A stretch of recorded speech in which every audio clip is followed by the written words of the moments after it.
Olá, tudo bem? Boa tarde a todos.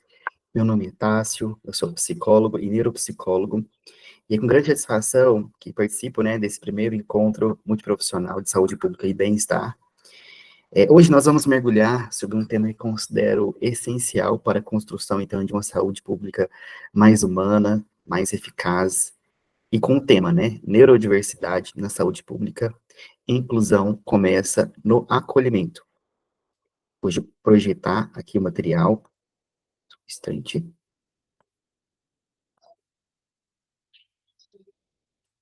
Perfeito. Então, hoje eu quero trazer essa seguinte reflexão, que incluir é mais do que adaptar. É reconhecer a beleza de funcionar diferente, entendendo, que o cérebro é neuroatípico, existem vários comprometimentos, vários prejuízos, de alguma forma, na relação social e nas funções psicológicas também, mas ainda assim é um ser humano e funciona de um formato diferente do nosso, correto? Então, vamos lá. Primeiro, eu gostaria de agradecer, a oportunidade de estar aqui. É uma honra compartilhar esse espaço com profissionais, acredito eu, tão dedicados e que diariamente, fazem a diferença na vida de todos nós, brasileiros. Então, aqui o objetivo, acredito que do evento é trazer a fomentação, de mais estudos, mais pesquisas e mais abordagens diferenciadas no contexto da saúde de forma geral, que consiga complementar, além daquilo que a gente já tem como conhecimento, outros saberes, outros olhares, que nos fazem chegar a outras camadas, enfim, do ser humano e o que existe até hoje cientificamente, certo? Para essa palestra, para essa aula, nosso objetivo aqui, então, é claro, nós queremos construir pontes, desmistificar aqui conceitos e principalmente fortalecer a ideia de que a inclusão na saúde pública é um caminho, então, digamos, sem volta, e que ele começa, invariavelmente, no primeiro contato, certo? No acolhimento, no afeto, na atenção, no cuidado, certo? Bom, para a gente poder falar sobre isso, a gente precisa de entender o que é neurodiversidade, certo? Para começarmos, então, a falar sobre isso de forma simples e direta, a neurodiversidade reconhece, então, variações naturais no funcionamento do nosso cérebro humano. Pensem nisso como uma biodiversidade do nosso planeta, certo? Onde há também várias riquezas, onde está justamente a nossa pluralidade, de espécies, de animais, da nossa flora. Da mesma forma, no contexto humano, essa pluralidade se manifesta em diversas formas de pensar, de aprender, de interagir e de processar, então, as informações. Aqui, então, a gente está falando que não se trata, então, de um defeito, ou de uma doença a ser curada, mas de uma característica que é, de alguma forma, nós podemos falar, inata. Parte, então, da nossa riqueza da nossa espécie, certo? Quando nós falamos em neurodiversidade, aqui nós estamos, então, nos referindo a indivíduos com condições como transtorno do espectro autista, TEA, ou transtorno de déficit de atenção e hiperatividade, TDAH, a dislexia, que é um dos transtornos de aprendizagem não específico, aqui dislexia, descalculia, a síndrome de Tourette, entre outras, certo? Cada uma dessas é, Cada uma dessas condições vai trazer para a gente um conjunto único, então, de pontos fortes e também desafiadores. E é crucial que, como profissionais de saúde, nós possamos compreender a complexidade, então, as camadas, certo? Ao mesmo tempo de nos preocuparmos e observarmos essas camadas, entender que cada pessoa, cada família, cada cenário, existem acessos diferentes, certo? Existem níveis de acesso também diferentes. Então, nós vamos falar aqui, primeiramente, sobre, estudando um pouquinho mais sobre o modelo biodiverso, Nós vamos falar aqui, então, sobre essa parte histórica, da patologização até realmente o potencial. Bom, nós podemos falar que, historicamente, a saúde e a medicina, o que chamamos, de modelo médico, ao lidar com essas condições, nesse modelo, tinha como foco, a cura ou a normalização dessas diferenças.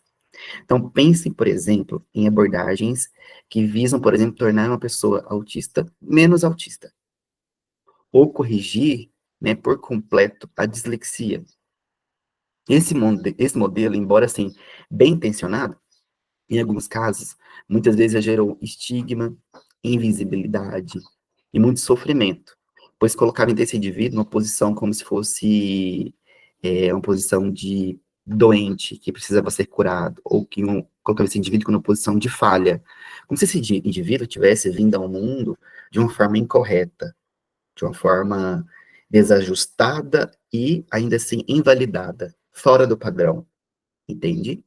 No entanto, então, nas últimas décadas, nós temos, de alguma forma, presenciado, né, uma importante mudança nesse paradigma. Então, esse modelo social da neurodiversidade, então, traz para a gente outros olhares. É um modelo agora que propõe que o problema, então, não está mais na condição em si. Não está em ser autista, em ter TDAH, em ter dislexia, em ter superdotação em altas habilidades, ou qualquer outra, né, condição neurodiversa. Mas, então, nas barreiras sociais e ambientais que a sociedade impõe, na forma do acesso, né, que esses indivíduos precisam, então, de algum suporte, e, ainda assim, o nosso sistema, infelizmente, não está preparado para suprir. A dificuldade, então, de uma pessoa autista não pode ser o autismo em si, mas a falta de acessibilidade, por exemplo, sensorial em ambiente hospitalar, ou a falta de compreensão da equipe de saúde, ou a falta de flexibilização ou de uma dinâmica um pouco mais adaptativa nas escolas, ou nos ambientes que vão compreender com maior clareza a comunicação, a sensibilidade, né, a dificuldade na regulação emocional, na regulação cognitiva. Então, é um olhar que se volta, então, para as potencialidades, de alguma forma, e para a capacidade, então, desse ambiente. Em vez de focar apenas nos desafios individuais, focar também no quanto esses ambientes olham, né, então, para esses desafios, de alguma forma, e conseguem fazer algo, entende? É basicamente uma virada de chave, né, para a gente poder entender que a inclusão não é um favor, mas é um direito, é uma necessidade social. E que, pensando, né, de forma inclusiva e pensando de forma democrática, é algo que todos nós teríamos, pelo menos, que ter acesso, certo? Bom, para a gente poder falar sobre a neurodiversidade e a saúde pública, a gente vai falar aqui como que vocês acham que a nossa, como vocês acham que a nossa realidade se manifesta, então, na nossa saúde pública. Bom, falando sobre isso, né, o nosso cenário atual apresenta desafios significativos. Infelizmente, observamos muita falta de conhecimento, de forma geral, sobre a neurodiversidade, e o que leva, então, a um estigma mais persistente, né? Muitos indivíduos neurodiversos ainda enfrentam diagnósticos tardios ou equivocados, resultando também em uma intervenção inadequada, ou até ausente, né, em alguns momentos da vida. Por isso, acho que a gente até é cultural, a gente falar o seguinte, sabe? A gente fala que, antigamente, né, posso pensar que até no, no século passado, umas 3 décadas atrás, não se falava muito mesmo, né, sobre autismo, sobre TDAH, sobre outras habilidades, sobre atração, ou quando se falava, tinha uma ideologia muito diversa, né, com aquilo que a gente acredita hoje, certo? Então, a gente pensa o seguinte, né, que por mais que a gente ainda tenha conhecimento, hoje, atualmente, sobre lugares profissionais, falando no Instagram, falando sobre no Facebook, no LinkedIn, falando sobre essas temáticas, ainda assim, existem pessoas que não têm acesso, ou não têm realmente o interesse em se aprofundar um pouco mais sobre essas temáticas, e de alguma forma, que eu vou botar aqui entre aspas, né, surge ainda e permanece ainda a ignorância, né, sobre esse olhar das pessoas neurodiversas. E aí isso vai se perpetuando, né, também ao longo dos tempos, para as pessoas que não tentam se informar de alguma forma. E é interessante, né, pensar nessa cultura, porque tem tantos outros assuntos que talvez nem seriam tão importantes para a gente poder conviver em algo que a gente acha que é fundamental, que é conviver em sociedade, aí essas pessoas aí têm o interesse, né? E eu poderia nominar diversos aqui, mas, enfim, não é essa a temática que a gente veio conversar, certo? Bom, falando sobre, então, essa barreira, né, que nós temos, principalmente voltados para os serviços de saúde, e entendemos que é uma dificuldade, e quando nós pensamos sobre a questão do acesso, quando o acesso ocorre, muitas vezes nós podemos nos deparar, então, com tratamentos e abordagens padronizadas, então, congeladas, ríspidas, inflexíveis, e que também não consideram, então, de alguma forma, quando a gente olha para isso, as particularidades, as necessidades específicas de cada pessoa neurodiversa. E isso pode gerar o que para as famílias, para a criança, para o adolescente ou para o adulto? O que isso pode, né, gerar, de alguma forma, posso falar assim, nas relações gerais, né, para aquela pessoa.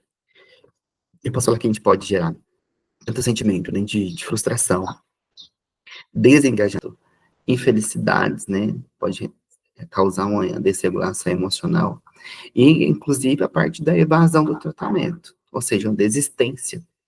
É um ciclo, então, que nós precisamos olhar mais a fundo, um ciclo que nós precisamos quebrar, certo? Bom, e por que que, então, a gente vai falar que a inclusão começa no acolhimento, ou pelo menos deveria começar no acolhimento? Bom, diante desse panorama, né, diante desse cenário, eu acabei de informar para vocês, a gente vai falar primeiramente sobre uma escuta qualificada, sabe? A gente vai entender que o seguinte, a gente precisa que a primeira coisa a se fazer, a primeira coisa que talvez precisaria de mudar, seria o próprio acolhimento.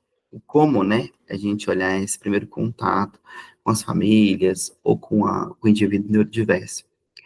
O primeiro contato, às vezes, que a gente tem com o paciente, que seja no serviço da saúde, seja na recepção de uma clínica ou numa triagem, a primeira consulta absolutamente crucial.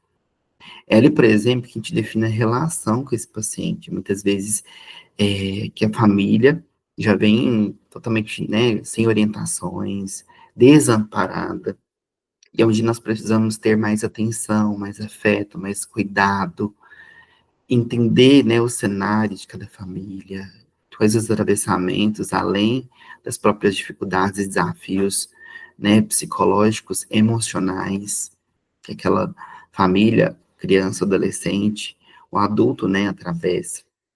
Então, o acolhimento inclusivo é a porta de entrada, então, digamos, para uma pessoa se sentir um pouco mais segura e ter um pouco mais de confiança.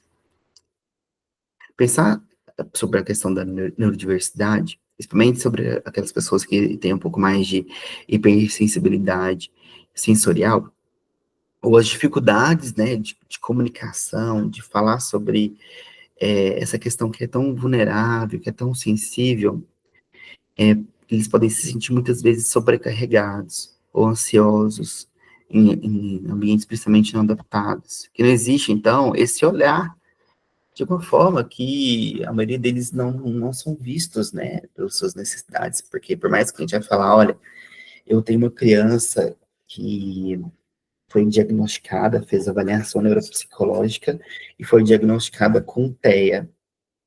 Ainda assim, ela não é igual às outras, tá? Ela não é igual às outras. E, então, ela não é igual às outras, e a gente já pensa o seguinte, ela é diferente, a gente precisa de um tratamento diferente, ok? A gente olha ali um protocolo em relação com essa criança TEA e tenta fazer uma adaptação. Vocês acham que vai dar certo de alguma forma? A gente tem que pensar, olha, pelo cuidado, a gente está tentando colocar tudo em uma caixinha, né? Primeiro, para poder colocar essa criança como uma criança totalmente diferente, neurodiversa, a gente pensa que fazer um cuidado e um tratamento totalmente diferente. E esse tratamento todo diferente, e tem que ser pensado com toda cautela, para a gente não, posso falar assim, não diferenciar a criança na sensação de afeto, de cuidado, de exacerbar demais, sabe? De tratar ela como um diferencial, além daquilo que ela precisa, para ela não sentir, de alguma forma, diminuída também, certo? Mas, ao mesmo tempo, que precisa ser olhada, precisa ser vista nas suas diversidades, na sua singularidade. E eu pensando isso também porque, independente de ser uma criança com TEA, ainda assim ela vai ser diferente de outras crianças com TEA também, certo? E a condução, ou a forma de a gente vai conseguir tentar ajudar de alguma forma, é criando ali algum tipo de afeto, criando algum tipo de vínculo, entendendo as necessidades, né, diferenciais.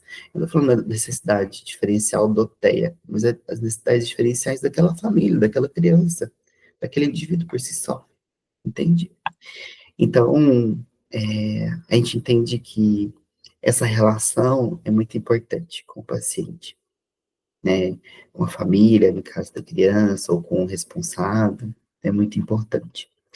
Um acolhimento, então, inclusivo, é uma porta de entrada, né, para a segurança e para essa confiança. E pessoas, né, neurodiversas, especialmente aquelas com essa hipersensibilidade sensorial, essas dificuldades de comunicação, elas vão ter, digamos, um atravessamento maior ainda, sabe? Bom, falando sobre tudo, resumindo tudo isso, um bom acolhimento, então, reduz o estigma e a ansiedade um pouco, né? Prevenindo, então, essa parte da evasão, a desistência, ao tratamento, a tratativas, e contribuindo principalmente para um diagnóstico mais preciso, mais assertivo, mais detalhado, né?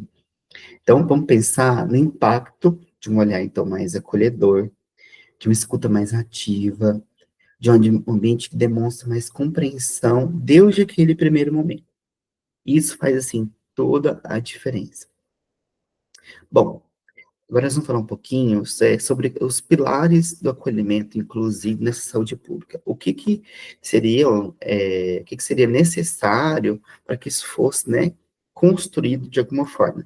Até porque a gente entende que essa parte, então, da gente poder acolher, olhar, muitas vezes a gente não aprende na escola, a gente não aprende nosso desenvolvimento, não aprende nosso crescimento. Esse tato, né, ele não é, de alguma forma, acessível para todos ainda.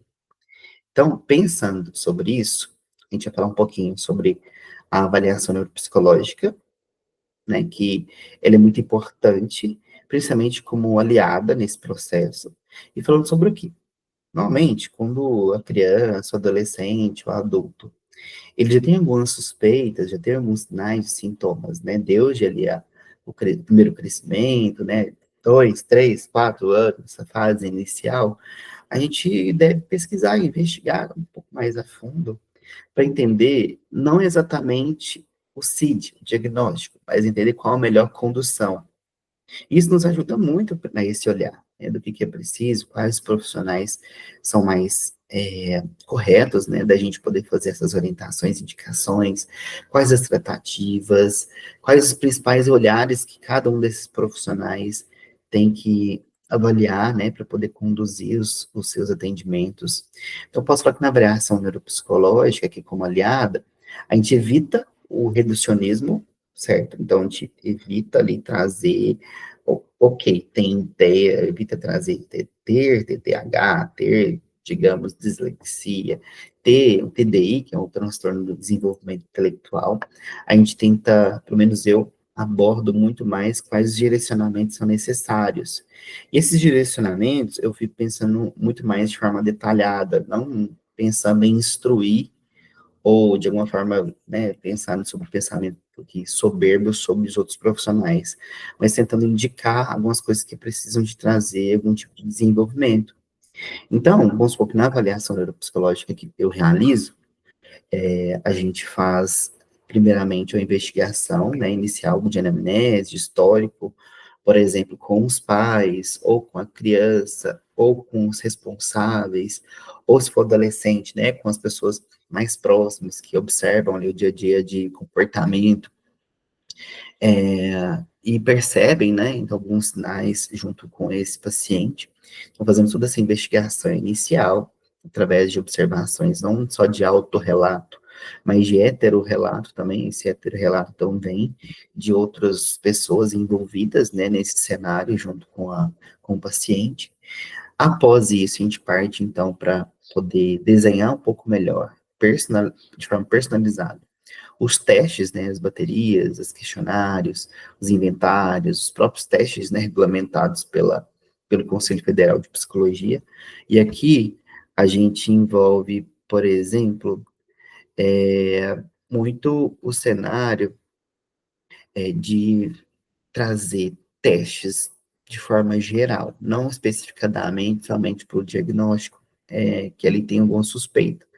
Então, onde vai ter um diagnóstico de TDAH ou tem suspeita de TDAH e precisa reavaliar as funções, a gente não faz exatamente só sobre a atenção, sobre controle inibitório, né, que é controle de impulsividade, ou somente sobre, por exemplo, o quanto tem comprometimento com a tarefa, ou nível de raciocínio, ou nível, por exemplo, de tomada de decisão, ou motoricidade. A gente não vai fazer sobre isso, a gente vai fazer uma avaliação neuropsicológica completa. E por que que faz completa? Porque nós queremos olhar o indivíduo na sua completude, de forma ampliada. As relações emocionais, as relações biológicas, seu histórico, assim como também o estado comportamental.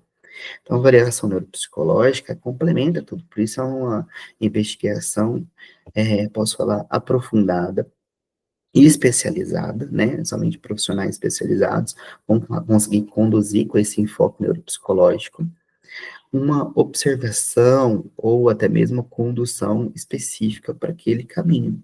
Então, às vezes, quando chega, por exemplo, olha, tem uma dificuldade na linguagem, a criança tem alguma dificuldade ou tem um atraso na fala, ou às vezes sai pulando algumas sílabas, ou fala, tem dificuldade de falar alguns fonemas, a gente precisa eu vou trazer talvez não um diagnóstico específico no final, eu vou olhar mais com esse afeto e com esse cuidado, pensando que a criança precisa de uma fono. E para a fono, ao mesmo tempo, a gente vai fazer depois o encaminhamento para que essa fono olhe com cautela esses achados atencionais ou da linguagem descritos ali no encaminhamento dentro da avaliação neuropsicológica, certo?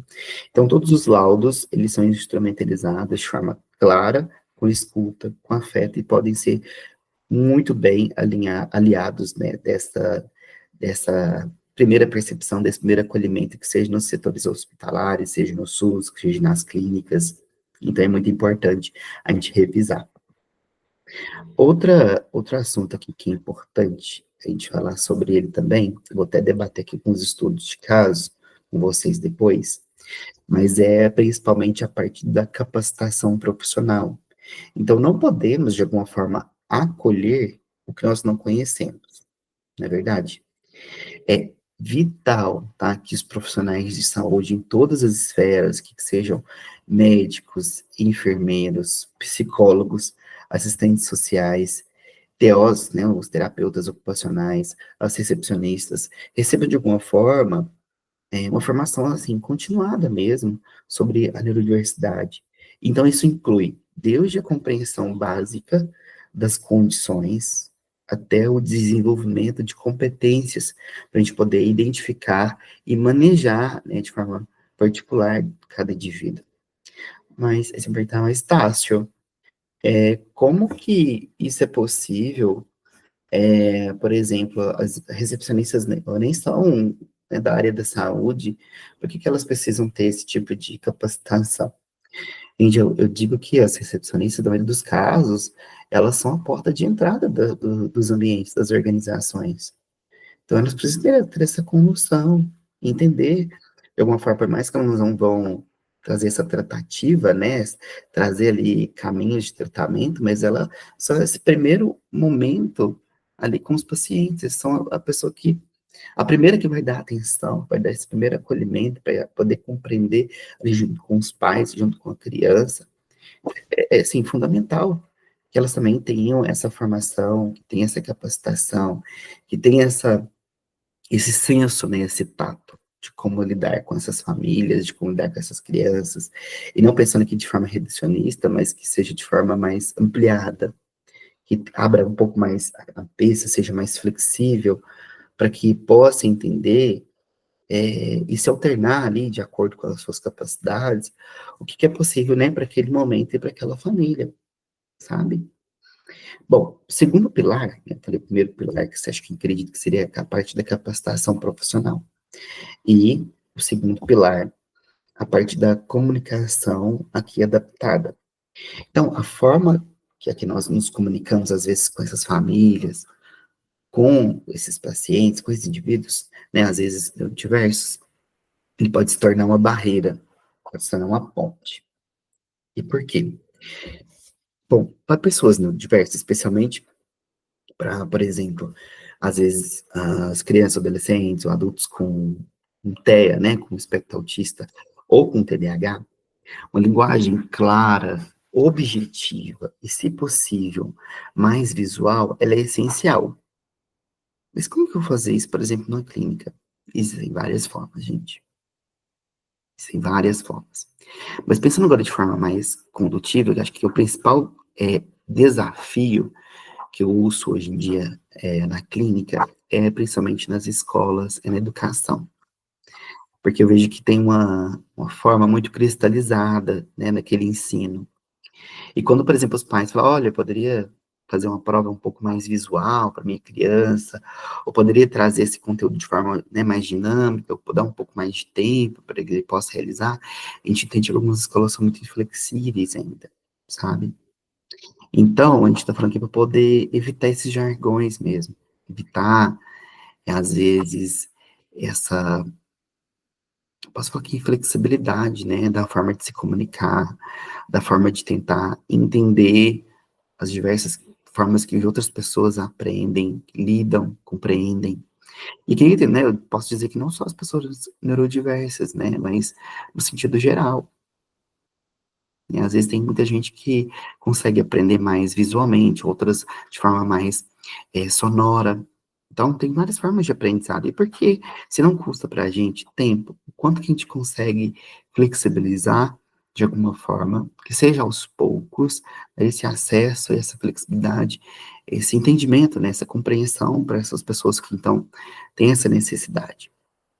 Bom, acho que além disso, a gente praticar aqui a paciência, essa escuta empática e ativa, dá tempo, né, para que a pessoa possa também processar e responder adequadamente tudo aquilo que a gente precisa. Então, eu posso entender que hoje na clínica, quando eu estou fazendo atendimento com alguns pacientes, que sejam atípicos ou não, às vezes a gente tenta alternativas diversas, né, para que possa compreender qual a tarefa, do que a gente está conversando, para que ele possa raciocinar aquilo que foi debatido, que possa refletir um pouco mais, ou até compreender na sua totalidade aquilo que a gente está debatendo, aquilo que a gente está conversando, aquilo que a gente está tendo essa troca, sabe?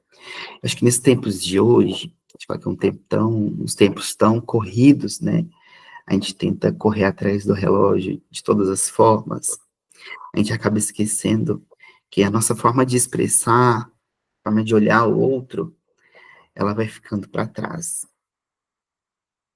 E da mesma forma que às vezes a gente faz isso com os outros também fazem com a gente. Pensando sobre isso, né, veio uma reflexão aqui, vocês já pensaram a dificuldade atualmente que é você ficar, por exemplo, um minuto olhando no olho de outra pessoa? Eu tô dizendo isso porque surgiu para mim esses dias atrás na clínica, né, observação, né, dos responsáveis, falando que a criança assim, adolescente, de 14 anos, dificilmente ficava olhando no olho dos pais ou de qualquer outros responsáveis. E aí, não tinha nenhuma dificuldade na linguagem, não tinha nenhum outro, né, digamos, nenhuma característica específica de comprometimento. Mas eles vieram com a suspeita de TEA. Pensando sobre isso, gente, eu depois fui refletir, olha, o quanto não conseguir olhar no olho de outras pessoas, de outros indivíduos, ainda assim te faz, né, trazer características de uma pessoa, de um indivíduo com transtorno do espectro autista. Poderia ser o caso, mas não foi. Quem hoje em dia para poder conversar e ficar olhando no olho mais de um minuto de outra pessoa? Sem mexer no celular, sem desviar o olhar, tendo aquela conexão, aquela presença com outra pessoa. Desafio, né? Desafio. Bom, vamos continuar. Eu acho que o terceiro pilar para a gente poder acolher dessas demandas, seria também um ambiente sensível. Os nossos espaços físicos e as rotinas dos serviços de saúde podem ser extremamente, então, desafiadores. Então, pensar em salas, né, salas de espera sempre ali mais confortáveis, sem muito barulho. Eu falo isso porque o que a gente mais vê hoje é salas totalmente lotadas, luzes fluorescentes, né, atrapalhando a nossa visão, tanto de barulho e ruído. Esses ambientes muito sensoriais acabam atrapalhando. E ambientes menos sensoriais, com luz mais reduzida, com a redução também de ruídos e cores mais neutras, podem fazer, então, uma diferença muito grande, né, para poder acolher essas crianças, adolescentes que então têm essa sensibilidade mais aguçada. E a gente pensar sobre essa previsibilidade também é um fator, né? Não, não tipicamente para pessoas neurodiversas, mas pensando no conforto de forma geral.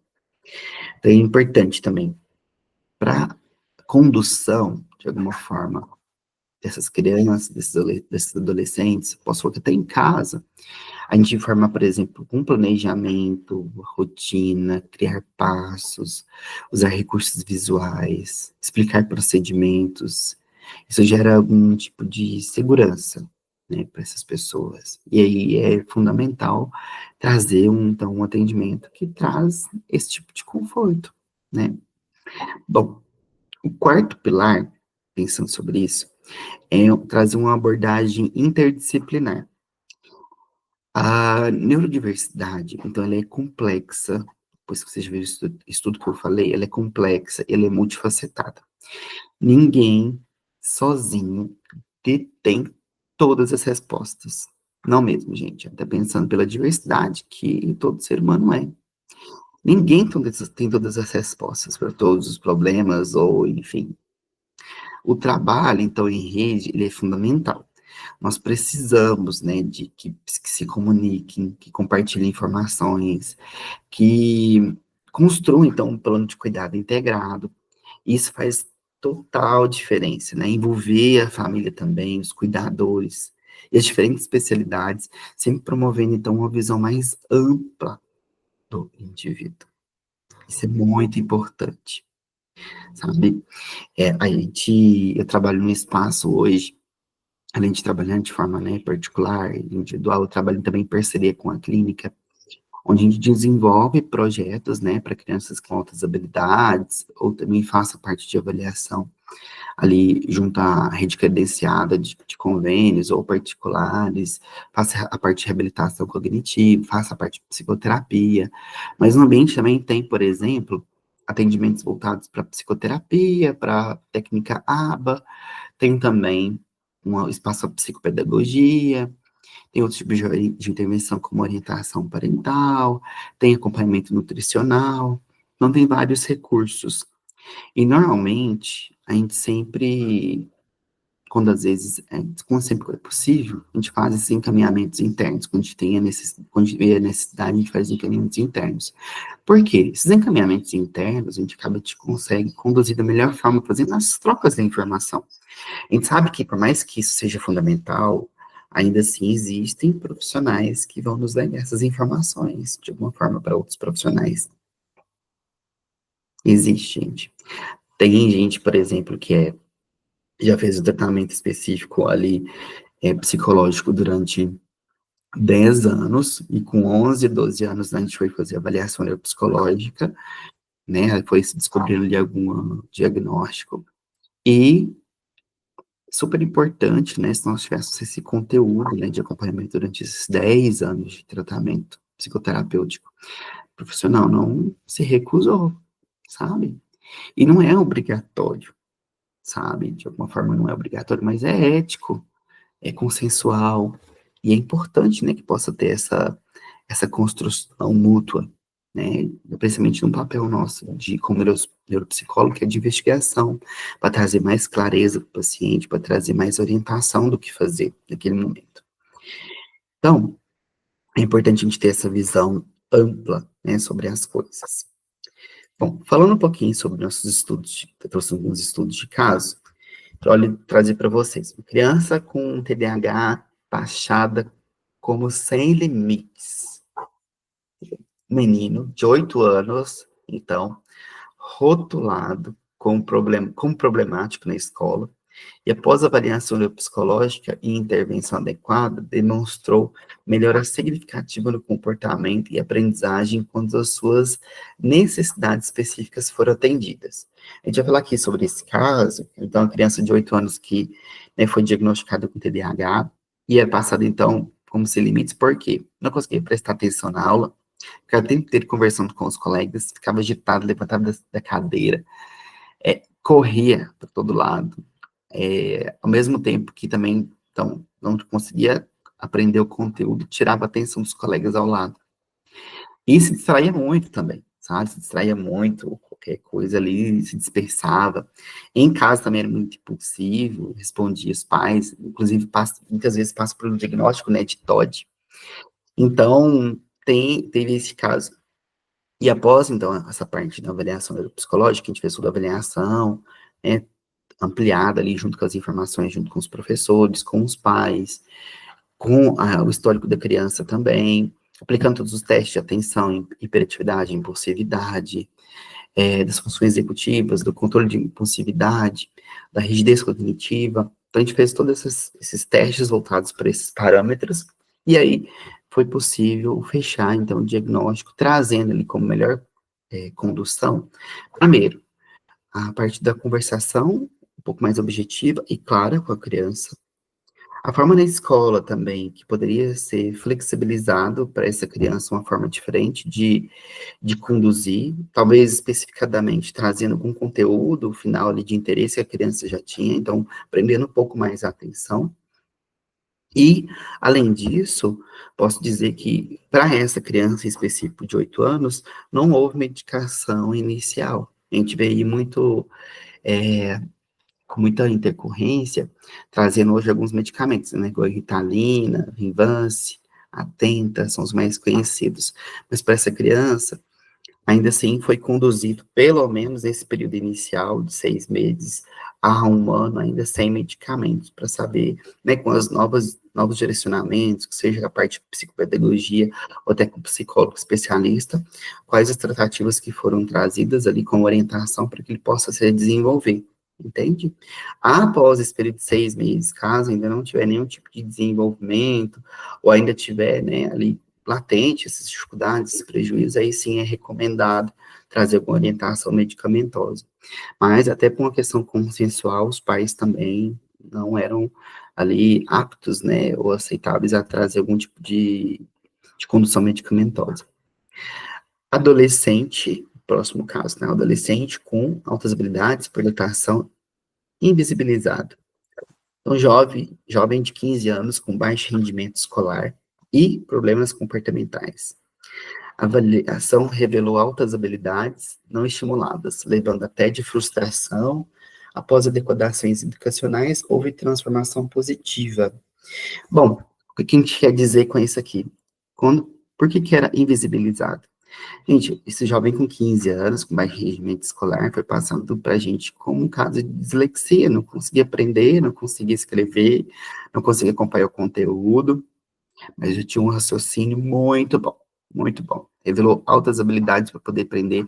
Ele é um rapaz super potente em relação às artes, fazer pinturas, com a música. Porém, nas relações educacionais, não ia bem, tá? Pela forma de conteúdo, pela dificuldade, né, ali rígida dentro da escola, de como que trazia, então, esses conteúdos de português, de matemática, sabe? Então, assim, entender como trazer esse olhar para esse adolescente e quais as necessidades para que pudessem ser estimuladas e sair dele desse conteúdo, né, com altas habilidades e que tem muito tédio pelos conteúdos muito formais, mas que tem muito interesse pelas partes da criatividade, com artes e música, foi fundamental para integrar um espaço no outro, o interesse dele nesse outro espaço, e para que isso pudesse realmente ser transformador de alguma forma, sabe? É, um terceiro caso, mulher adulta com TEA subdiagnosticada, mulher de 32 anos, com diagnóstico de ansiedade e dificuldades sociais, diagnosticada erroneamente por anos. O reconhecimento do TEA permitiu autocompreensão e acesso a suportes adequados. Acontece muito, tá, gente?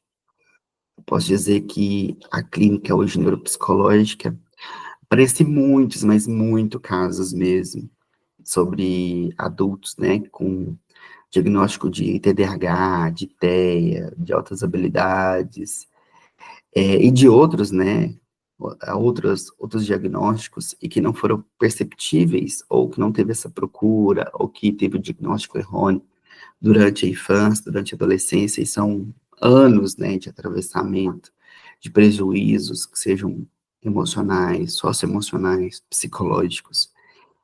A gente pensa tanto que é complexo, né, não só pela relação do acesso à saúde, a esses profissionais, mas também a compreensão, né, do quanto que a gente vai postergando sobre a nossa saúde, quanto que a gente vem observando, né, sinais ali que nos incomodam de alguma forma, mas a gente vai empurrando com a barriga achando que é, é bobeira, ou que é algo que é irrelevante, ou que uma hora vai parar, ou que uma hora vai melhorar, sabe?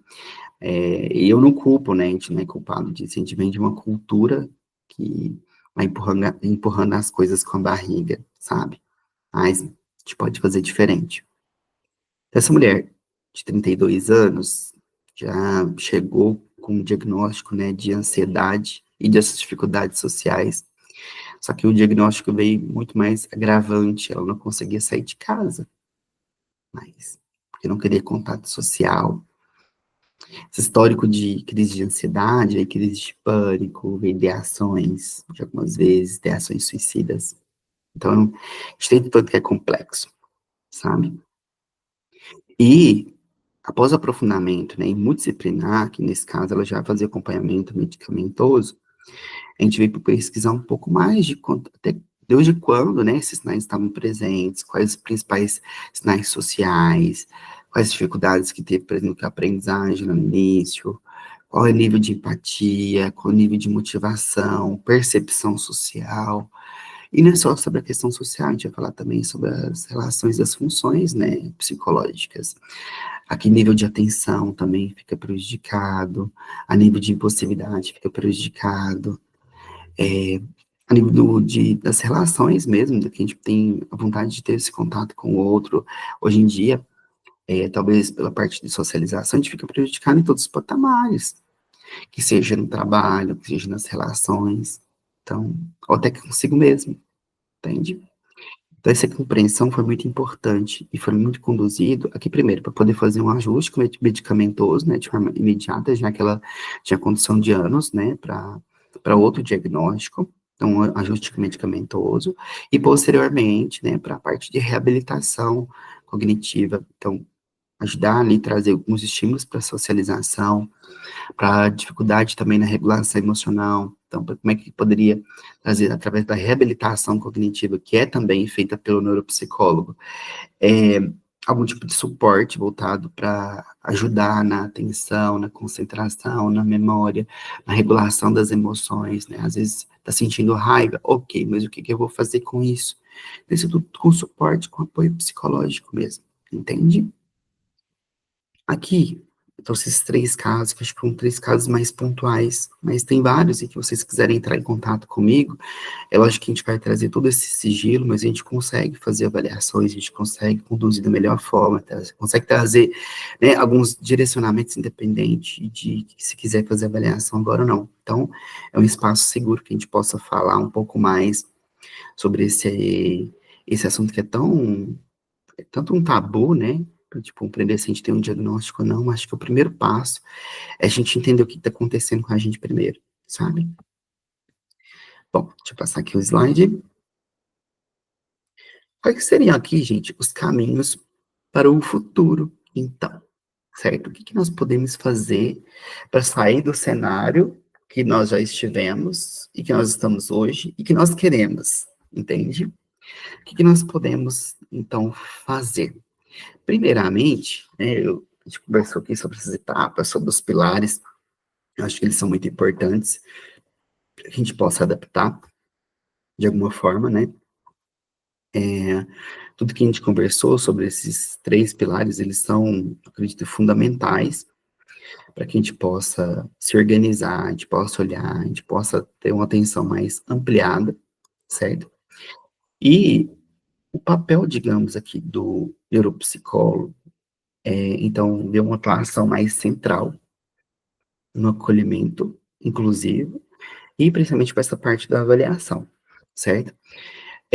O nosso conhecimento sobre essa parte do funcionamento cerebral, então, digamos que permite ao neuropsicólogo compreender, então, algumas particularidades, principalmente comportamentais, cognitivas, de forma mais aprofundada, principalmente utilizando mais instrumentos adaptados para obter, então, um perfil, né, uma tratativa mais precisa. A partir da avaliação, nós conseguimos, então, de alguma forma, né, trazer algumas recomendações e um plano terapêutico mais personalizado, mais individualizado. E não se trata, então, de uma receita de bolo aqui, mas de estratégias personalizadas para que cada indivíduo tenha suas orientações específicas para a equipe de saúde, ou para a família, ou para a escola, e facilitando, então, o manejo e a compreensão das necessidades de cada pessoa. Aí nós também atuamos, né, como neuropsicólogos, na parte de reabilitação cognitiva, é como se fosse um treinamento dessas habilidades, que sejam cognitivas ou que sejam sociais. E nós podemos auxiliar muito no desenvolvimento da autonomia e no bem-estar desses indivíduos, buscando, então, promover a melhor qualidade de vida possível. E também, ainda nós podemos fazer essa parte de pesquisa e educação, né, que são ali pilares, para mim, contínuos da nossa prática da saúde. A gente disseminar o máximo possível, né, de conhecimento, quebrar mitos e fomentar em uma cultura mais de respeito, de mais inclusão. Bom, falando um pouquinho sobre os nossos desafios, né, os caminhos aí para o nosso futuro,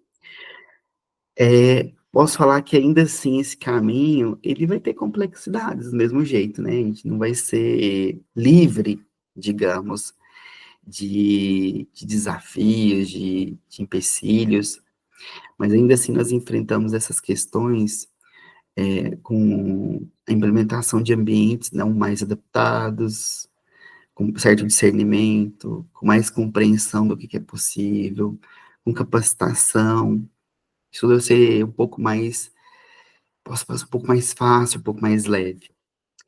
Eu posso dizer que há uma resistência, né, ainda à mudança em algumas estruturas mais tradicionais. E a necessidade, então, nossa de políticas públicas mais robustas e que garantam, então, essa inclusão da neurodiversidade em todas as esferas da saúde. Então, digamos que nós não precisamos, então, nós precisamos de olhar não só esses primeiros passos. Isso eu acho que é fundamental, a gente promover a nossa colaboração aqui, sobre todas as redes, sabe? Todas as nossas redes de apoio, e que elas funcionem de forma integrada. Nós precisamos, então, de advogar, né, mais recursos e treinamento, acima de tudo, para trabalhar na criação, então, de protocolos diversos e ainda que acolham, né, as boas práticas e que garantam que ninguém seja deixado para trás, né. A gente possa dar esse olhar, esse acolhimento, então, de forma abrangente para todos. Bom, para hoje, gente, é isso que eu gostaria de trazer para vocês. Eu espero, né, que para poder finalizar, queria deixar uma mensagem e uma chamada aqui de ação para cada um de nós, profissionais da saúde, estudantes, ou mesmo que você não seja, né, profissional da saúde, ainda assim, nós vivemos em sociedade, nós temos um papel fundamental nessa transformação. A inclusão, ela não é uma responsabilidade exclusiva de um ou de outro, seja especialista ou não. Ela é transversal, ela é uma postura que deve permear, então, todas as nossas interações. Eu acho que acredito que nós devemos acreditar, né, num país e numa civilização que consegue olhar o outro além daquilo que está aparente. olhar o outro na sua completude, que nós podemos estar mais presentes com o outro, não só fisicamente, mas no olhar, na empatia, no cuidado, no carinho, sabe? E aí, não só com o outro, mas com a gente também. Acho que a partir do momento que a gente olha pra gente com maior autocuidado, com maior carinho, entendendo as nossas diferenças, a gente também consegue começar a trabalhar isso também com o outro. Então, vamos construir, né, de alguma forma, algo que seja verdadeiramente inclusivo e acolhedor, certo? O SUS, que é um órgão, então, público, ele pode muito nos ajudar, mas eu acho que quem está dentro do SUS também precisa de olhar criticamente para isso, se precisa de capacitar, né, essas pessoas exatamente para isso, levar essa informação. E outra, a gente sabe que não vai ser do dia para a noite, mas comece hoje, no seu dia a dia, observe, né, as particularidades de quem chega até você, aprenda continuadamente sobre a neurodiversidade, adapte suas abordagens, sua comunicação, seu olhar, seu ambiente, dentro do que for possível. E, acima de tudo, acolha, com empatia, com respeito. O impacto, posso dizer que vai ser imenso, tá bom? Muito obrigado pela atenção de vocês. Fico à disposição para perguntas e para continuar essa conversa que é tão importante. Lá pelo meu Instagram, pode me chamar lá pelo direct. Coloquei aqui meus contatos, né? Principalmente do Instagram. E fico à disposição para qualquer outras dúvidas que forem surgindo, tá bom?